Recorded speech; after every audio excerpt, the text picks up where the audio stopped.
Welcome to episode 39 of the LorainCounty.com Business Insights Podcast. I'm your host, Ed Skimmon, and today we're talking with Tony Dimacchia, candidate for Lorain County Commissioner.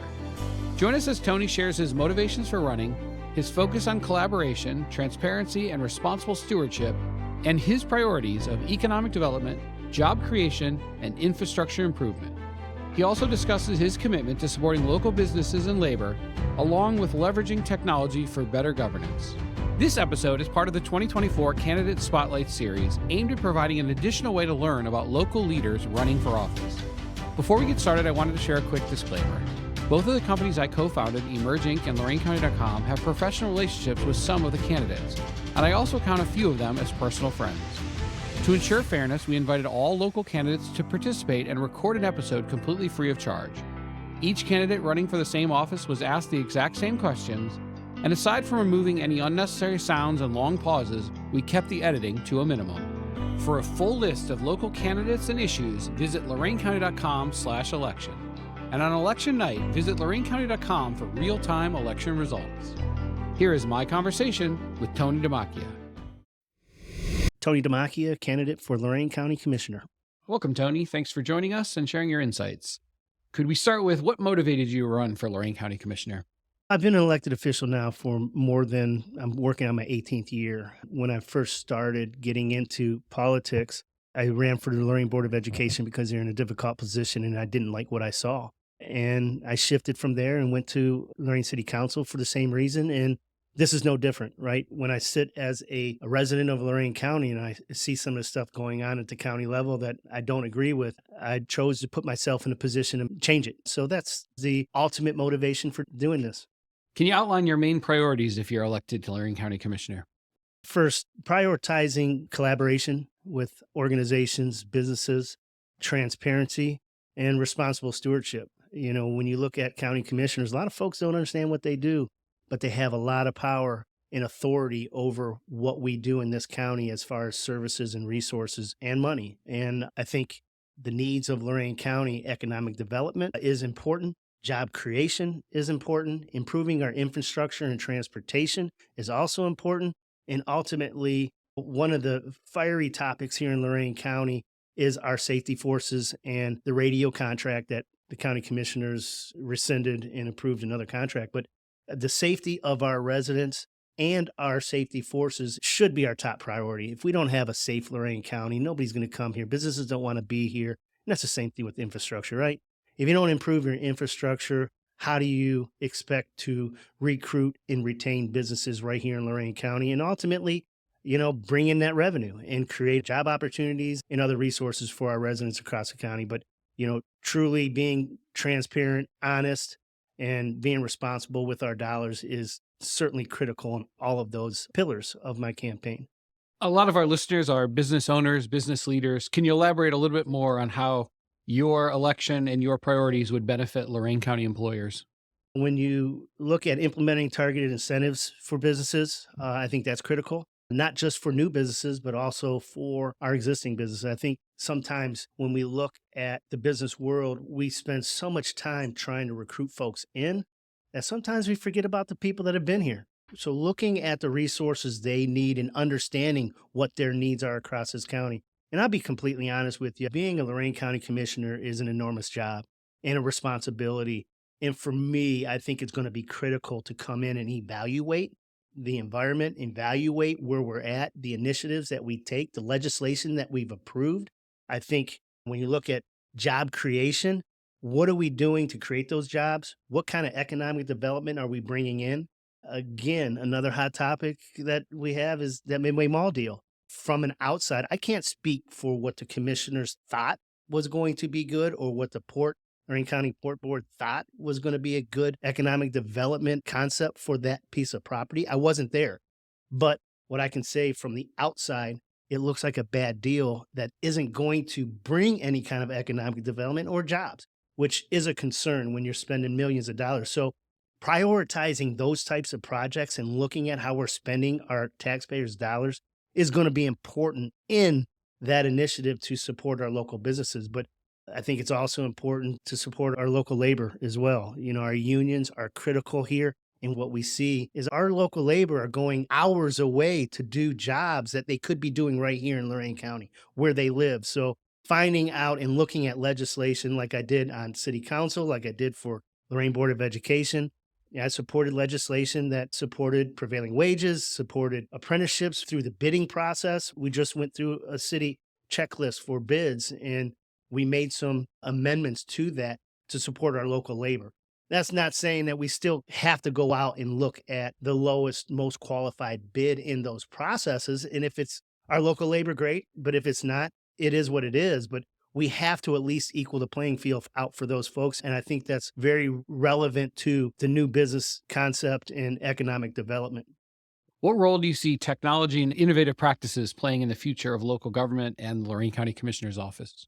I think that falls in line with improving our infrastructure, right? You can't go to the southernmost part of Lorain County and not have internet. I think looking at your Wi-Fi, broadband, or fiber across this county is going to be critical in partnering with organizations like Lorain County Community College, for instance, in looking at those initiatives to improve that infrastructure so we have an equal bandwidth, if you will, across this county, I think is important. And when you look at IT, initiatives, again, how are we doing things at the county level that we can do more efficiently and more effectively by improving our technology, whether it be a software, whether it be the hardware that we're using across our departments? How do we improve how they communicate, what they do on a day-to-day basis? And I think looking at all those initiatives and collaborating with the folks that are here that are the experts in that world is going to be important doing so. Again, it goes along with also coming into this position, if I'm fortunate enough to get through November, to say, hey, let's evaluate this and how do we do it in a way that it may be an upfront cost here, but down the road, it's saving us a lot of money because we're doing it a little more efficiently as opposed to what we currently have. If elected Lorain County Commissioner, how will you define success? What metrics will you use to measure your progress towards that success? First, I'll be a representative of this county, the residents of this county, and we can't lose sight of that, right? I'm just one of three folks on a board that approves legislation and authorizes the fiscal responsibilities of the county. And I think when you look at the success, and you're not always going to make everybody happy, right? But if you're doing the right things for the right reasons and you're making informed decisions based on the information you have, right? And that's what I think folks in the community need to understand. They represent us or they elect us to represent them, right? Our job is to have more information than they will ever have in a position. And if we don't, then we're failing at our job. When you take that information, you're making decisions for the residents, then they have to trust that we're doing it in their best interest. And I think when you look at success, if you're doing that in these types of positions and you're moving the county forward, it's not an easy task. There are challenges and barriers in Lorain County, as well as other counties and communities around Lorain County that you still have to get through. You're not always going to have a solution for every issue, but making sure that our residents know that you're listening to them and you're at least beating down every pathway to come up with a solution, I think is important for our people to understand. And our residents need to know that they can trust that's how we're operating in what we're doing. And we are representing them. As I campaign, I'm in these different communities, and I just feel like some of these roles and some of these folks are so out of touch for what these communities need because they're never there. I was in a Rochester parade, and yeah, tough community, right? But a lot of great people down there, and what a cool community that is. But if we represent them, why haven't we been there? I don't care if it takes you 45 minutes to drive out there. Go see them, folks, and see what their needs are. And again, you may not always have an answer for them, but at least they know that you care, you're listening to them, and you're trying to do everything you can in your role to represent them. Let's switch over and talk a little bit about you. What's your background? So I was a middle school teacher in Lorain, and like I referenced earlier, born and raised in Lorain, father of four, still live in Lorain. I love it here. And I was a middle school teacher in Lorain City Schools for 7 years before I was reduced in force. That was when the district, I think, laid off 400 some employees. And that was truly the catalyst behind me running for board, because I think at the time, folks on the board were like, we didn't know this was coming. And me standing in the back of that room was wondering, how come you didn't? You're in a position to know that. And where did we go wrong? So when I was complaining about it, my father was like, I don't want to hear about it. If you're not happy about it, then go do something about it. So the next time he saw me, I had a petition in my hands. He said, Dad, you want to sign this? He's, what's that? I'm like, I got yelled at for giving a petition. He's like, you don't have time for that. But I needed to make time. And so I ran for board. I was there for 3 terms and decided I wanted to have a bigger impact on my community. So when my 3rd term was almost over, I shifted into a position on city council. I was appointed to a position because of shift in a couple of the political seats. And I'm now in my 3rd term on city council. And again, looking at some of the barriers and the issues and some of the things that are going on at our county level, I want to have a bigger impact on our county. So that's where I'm at doing that. I got an amazing family. My parents are 2 amazing people that support me unbelievably, and I'm so appreciative of them. My wife, Morgan, I've been married 9 years now, and our kids at home. Like, you can't do this work without having a great support system, and I have that. I coach now at Avon Lake High School. I'm the girls and boys tennis assistant coach over there. I enjoy it. Prior to that, I was a head coach in girls soccer and boys basketball for 23 years and trying to get out of it because I just don't have the time. It's one of those things where if you can't commit what you expect your players to commit, it's time to step away. And I'm trying to exit left to get out of that space. But I was also an adjunct faculty at Lorain County Community College for 10 years. And since COVID, it has shifted some things for me, and a lot of stuff is online. But I haven't had a class in about a year now. But again, some great work that I love doing and just want to have an impact on this community. In your professional career, what are you most proud of accomplishing? I was director of operations for Boys and Girls Clubs of Lorain County, and a great friend of mine and a great leader in this county, Mike Conaber, God rest his soul, brought me on board. And the work that we did in Lorain County and me being a part of building an organization, the largest youth serving organization in Ohio, where we had 18 sites serving 1,200 kids a day. And Mike turned it from a $50,000 budget to a $6.3 million budget was remarkable. And the work that we were doing for the children and the advocacy for our families is what I'm really proud of. My kids, of course, always going to be my number one priority, and so proud of the family that we have. But outside of that, that work is so rewarding when you know that you're making a difference in the lives of some of our kids that really need it. And I love teaching, so I'm proud of that work. But that's why I continue to do the politics. It's a lot of work, right? Anybody that criticizes your elected officials, go run a campaign once and try to understand their world. And rightly so. We need to be criticized because that's what helps us become better, right? We are representatives of this community. But that work that I did with Boys and Girls Clubs of Lorain County and the work in the classroom, that's the kind of work that just makes you proud. You look back when you see your former club kids or your former students or players. It's fun, but very rewarding. So yeah, I'm proud of all that work that we did over the years. Outside of work and campaigning, what are your hobbies and interests, and how do they help recharge you? Man, I'm getting old, so all I do is golf now. I'm fortunate that, again, outside of campaigning, it's hard to find that time because right now it's very busy time, parade and festival season, and there's just a lot going on, and you have to be out at these things. And that work I enjoy, right? When you're dealing with people, talking with people, whether they agree with you, don't agree, you support you, or don't support you, just being out there and talking with people is fun. But golf is my sanity. I'm fairly decent at it. I can compete, but I enjoy it. Being outside with friends or family and just chasing that little white ball around, it's awesome.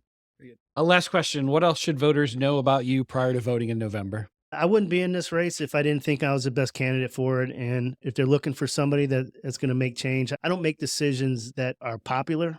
I make decisions that I think are right. I'm not always right, and I'll admit when I'm wrong, but they'll know that I will represent them the best way I possibly can without any kind of personal or political agendas. That's not what we do.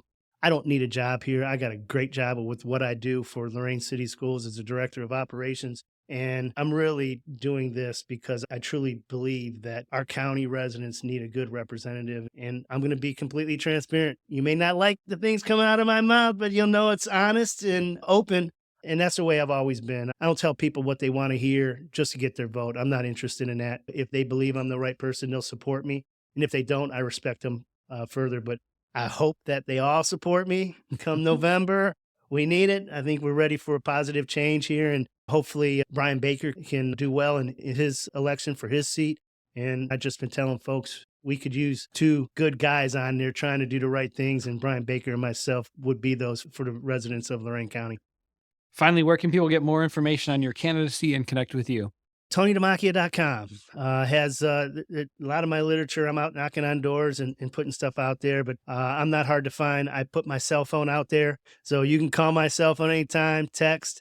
If I don't have you saved, just know that I'm probably not going to answer the phone call, but shoot me a text or leave me a voicemail. I'll be happy to get back with you, but they can go to my website. It has all my information on there, and anybody ever has any questions or concerns, groups want to have me speak in front of them, I'm happy to do so. I'm just very open, and I'll make myself accessible.